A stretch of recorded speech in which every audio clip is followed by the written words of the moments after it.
subscribe. Halo, hari ini kita akan belajar tentang hikayat.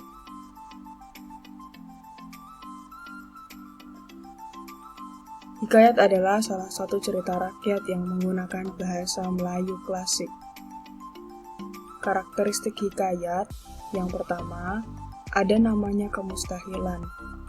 Kemustahilan adalah sesuatu yang tidak logis atau tidak bisa dinalar.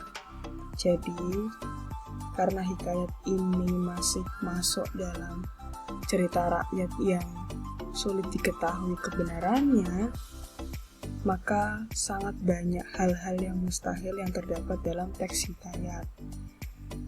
Kedua, ada kesaktian, sesuatu yang mampu dilakukan di luar batas wajar.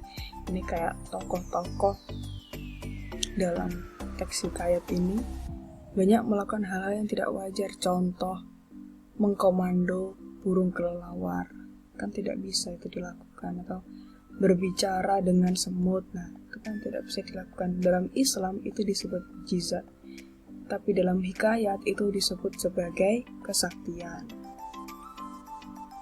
Ketiga, ada anonim. Anonim adalah cerita rakyat yang tidak diketahui pengarangnya. Jadi hikayat ini tidak diketahui siapa pengarangnya, tapi ceritanya sudah beredar luas di masyarakat. Yang keempat, istana sentris. Cerita ini biasanya berlatar dan bertema kerajaan. Nilai dalam hikayat. Ada nilai agama, jadi hal-hal yang berhubungan dengan agama termasuk dalam nilai agama. Nilai budaya atau kebiasaan masyarakat, contoh kancaan, 7 harian, selamatan, itu termasuk dalam budaya. Ketiga, ada pendidikan. Ini kalau latarnya di sekolah atau belajar mengajar, masuk dalam pendidikan.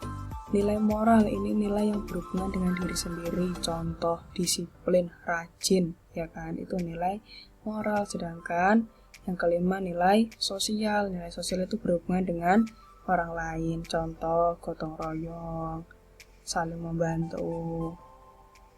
Unsur kebahasaan dalam hikayat. Yang pertama ada konjungsi temporal, yakni berhubungan dengan waktu.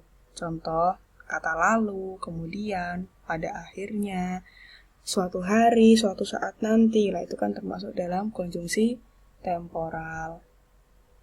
Yang kedua ada majas atau gaya bahasa. Lah, ini gaya bahasa ini sering kalian ketahui di waktu SMP.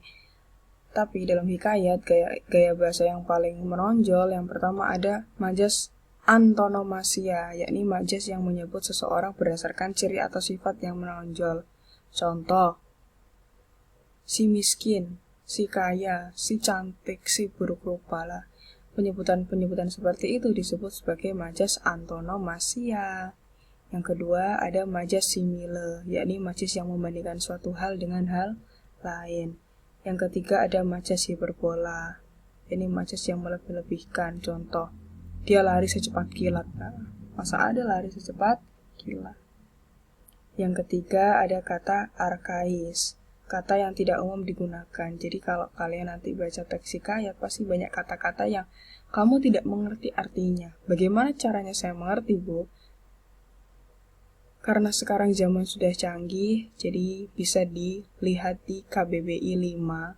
Itu ada di App Store maupun Play Store, atau juga bisa diakses KBBI daring di Google. Terima kasih sudah belajar hikayat hari ini. Semoga kalian paham dan selalu sehat. Sampai jumpa kembali.